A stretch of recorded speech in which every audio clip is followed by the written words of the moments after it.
mk1 autohaus. This is the update that you guys don't want to hear, but this is the update that you need to hear. And we're going to answer a bunch of questions. There'll still be some stuff that you guys are like wondering about. This is the best I could give you. This is where you're going to find out the most information and the information that counts. The most important thing right now is to not create any new orders with mk1 autohaus. You will not get your parts in a timely manner. If you're feeling charitable and you want to order some stuff and just kind of hope one day it shows up, be my guest. But understand at this point, if you make an order with mk1 autohaus, you're not going to see it for a while. So that's the most important thing. Second most important thing is the following. And hear me out before you go running over to go demanding refunds and stuff. If it is a part that is holding up your build, or that's money that you got a $500 order open with them and you're needing that money back, or you're just like, you're fed up with waiting, I would recommend you go and start your refund process. However, if it's a $50 order, if it's money that you're not hard pressed on, or your build's not stuck in limbo over, I'd advise giving it a few months. So over the last 3 or 4 weeks, I've been in contact with a gentleman, let's just call him Jerry. Because Jerry's got his own life, his own projects. Just know that Jerry is a very well-known person amongst the community. There's a good chance that many, if not most of you, know who he is. And just understand he's a very respected and very active person in the community. So these are all valid pieces of information. But over the last 3 or 4 weeks, I've been in contact with Jerry. Chances are any kind of solution that you guys think is the magical answer, or something that we haven't thought about, I promise you, over the course of probably 5 hours of talking on the phone by now, Jerry and I have spitballed it and talked about it. Unfortunately, that's just the way that things are right now. And I don't mean to say that in the sense of like, tough luck, guys, deal with it, because you all have every right to be frustrated or upset or even angry about the situation. It's not something that we can just throw anger and frustration in people at and have it get fixed overnight. So Jerry is hands-on with trying to get mk1 autohaus and its owner back on their feet. I don't even know the first name of the owner of mk1 autohaus, so we're also just going to refer to him as Bob. Jerry has been helping Bob. He's been putting his own time and energy into relocating a lot of this inventory for mk1 autohaus. So first and foremost, mk1 autohaus still technically exists. Most of the inventory still exists. And I say most of because one of the issues at hand, as the business has become inactive, for lack of better words, there are parts that would have to be ordered from overseas that are not being ordered as they are being purchased. However to word that, I think you guys know what I'm trying to say. But the fact is that there are a lot of parts that has moved from the original warehouse where everything was laid out, organized, easy to find, and most importantly, able to be grabbed and shipped out. It has all been condensed down into storage units. So unfortunately, the original warehouse is no more. And that's kind of the main factor at play here. The other equally important factor at play here is Bob is dealing with some health issues. As both of those issues progressed up to this point, one thing fed the other, and now we're here where all of mk1 autohaus's inventory is now in storage unit, in bins, not labeled, not organized. It's all, it's not like it was just dumped into boxes that were just emptied out and lids thrown on it and forgotten about. Bob has spent his entire life building up this brand. Unfortunately, looking at the way that it sits right now does not necessarily reflect that or make you think that that's believable, but everybody kind of needs to understand that it's this guy started this business from a garage, from a relative's garage, his mother's garage or something like that. started it from the ground up and built it into something that's pretty massive. Again, it does not reflect that currently, but the fact of the matter is there is an insane amount of parts to go through and get back on the market, really. And that's the goal. We are looking at anywhere from a month to 3 months before we could see any kind of real change, or more importantly, give you guys a better update as to what's going to happen next. We're kind of in a limbo right now, waiting to see what happens with Bob's health, and then also see what the best solution is going to be to get these parts shipping out again. As far as Jerry and I know, Jerry's the only person physically helping at the moment. Now, I mention this and bring this up because it just don't go running around trying to like dig up other information. This is going to be your best place to wait for another update aside from what we're discussing right now in this particular video. So Jerry and I feel like the best solution, once things get actually situated into storage units, because that's what's going on right now. I can tell you guys that things are being moved from one location to another over the course of the next month. It's going to take another month before we can start getting parts pulled out of there. And really the best course of action, and mine and Jerry's idea, is to start getting these parts sold and getting some money coming in, whether it's just grabbing a couple boxes of stuff and getting some high value stuff or highly sought after stuff out there and get the cash flow coming in, and then get a warehouse back up and running. That might be the best course of action, but we really don't know. We're just kind of waiting and chipping away at things as they go.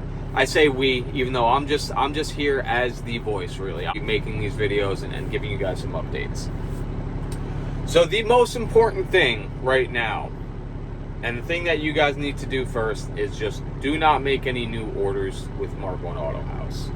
The website seems to still be up and cannot be taken down for reasons that are just not worth discussing, because there's no clear-cut answer. I won't really weigh in on my opinion as to what that means. And to be honest, it really doesn't matter, because the fact of the matter is Bob has not died. He has not skipped town. He's not deliberately trying to scam people and never send any of these parts out.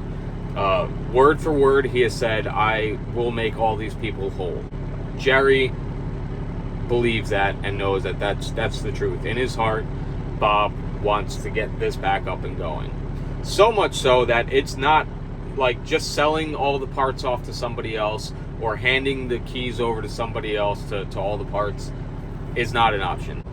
If you are feeling like you're not in a rush to get your stuff, just sit tight a little while longer.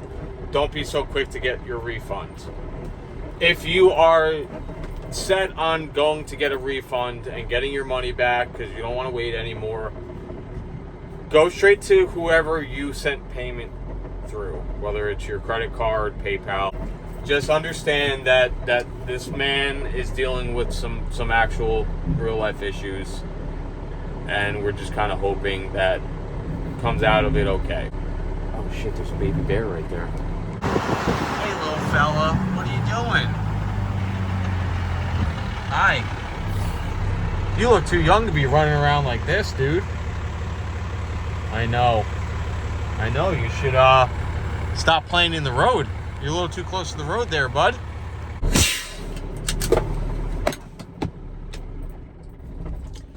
Sorry that I'm doing this at work right now. I know this is a little chaotic, everything going on. It'll be at least a week before I have time to sit down in my office and actually film this a bit more organized like I did the last update.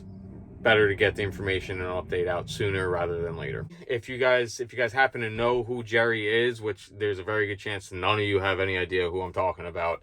If you happen to know who it is, don't approach him, don't ask him any questions. There's enough going on in his own life and trying to make this happen that any other people getting involved or poking around, asking questions, isn't going to help the situation.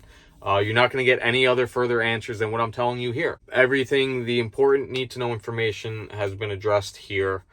The thing I ask you guys to stop and think about, too, is the following. I started to get into it before, but he built this from the ground up. Not only is it pride, but it literally is this man's livelihood. It's his life's creation.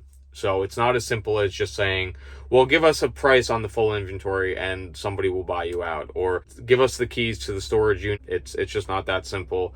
And I can respect and fully understand that. That's like me getting sick and getting in a bad position in life and handing over the keys to this YouTube channel. Even though it's not much, I've got like 15 plus years into this hobby that's become a passion that's going to become whatever comes next. It is not something that I would want to just hand over either.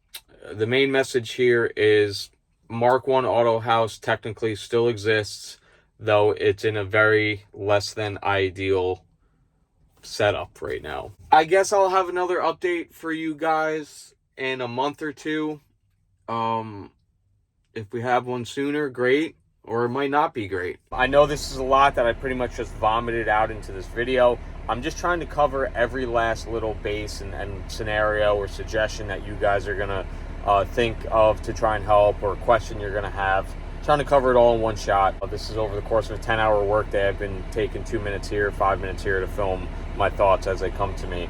And as I wrap this up, I have one last thing to talk about. And after I mention that, I have a very cool story about the house that I just pulled up to, which I can't show you guys. It's my favorite house on my delivery route. Though a GoFundMe can help in some ways, and maybe we could all chip in and get a warehouse set up to help kickstart him back into action. That's not necessarily the right answer right now. We're not in the position, he's not in the position mentally to get everything going to that extent. So maybe that might be the answer. Maybe that'll help in a couple months. Stay tuned for any further updates on the matter. So on a good, more positive note, this is my favorite house, and that's as much as I can show you about it. Just know that there's several garage doors on every side of this house. That's just the main house I showed you there, the front side of it. Across the driveway is another garage that matches the same building material. Just this is a beautiful house inside and out.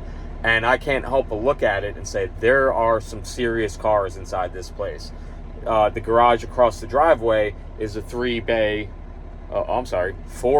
Mind you, that second garage I'm talking about is 4 bays, 2 to 3 cars deep, and also has a driveway that wraps around the back of that garage, goes down into the basement of that garage where the homeowner told me is all parts and engines and stuff. I promise you this is Mark 1 related. I don't mean to sound like I'm just simping out over this dream house, but there is a Mark 1 involved. There's a couple Mark 1s involved in this story.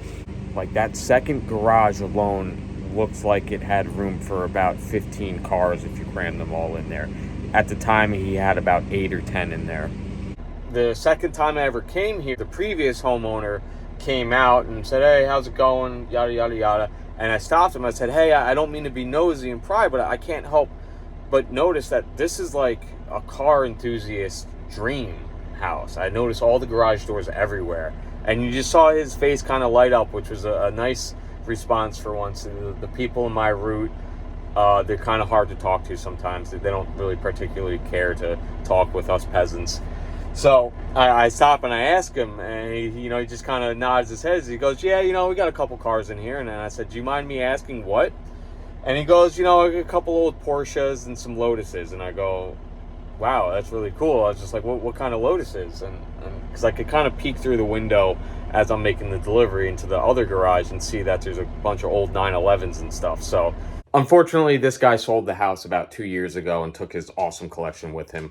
Otherwise, by now, I would have hounded him to be like, hey, dude, please do an interview let us get a good, proper look at all this stuff. So, he's a bit bashful too. I didn't want to pry too hard. At the time, I was already doing this YouTube, so we could have, but, I didn't want to force or be too nosy and pry too much. I'm going to overlay maybe a picture or two if I feel comfortable. Again, this is not my place to go showing off somebody else's private property. And I hope that if by chance they happen to see this video, that they don't mind me talking about this.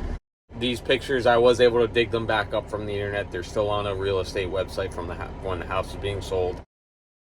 So he goes telling me he's got some old Lotus Indy cars, and I'll overlay some pictures. In the one garage in the house, he opened up the door, let me take a peek in. He's got one of them stripped down to the bare chassis. parts exploded out like a freaking surgery table, like a microfiche. Absolutely insane to see, just the tidiness of it all. And he's got another one under a cover intact. So he's got two of these green and yellow vintage Lotus Indy cars, and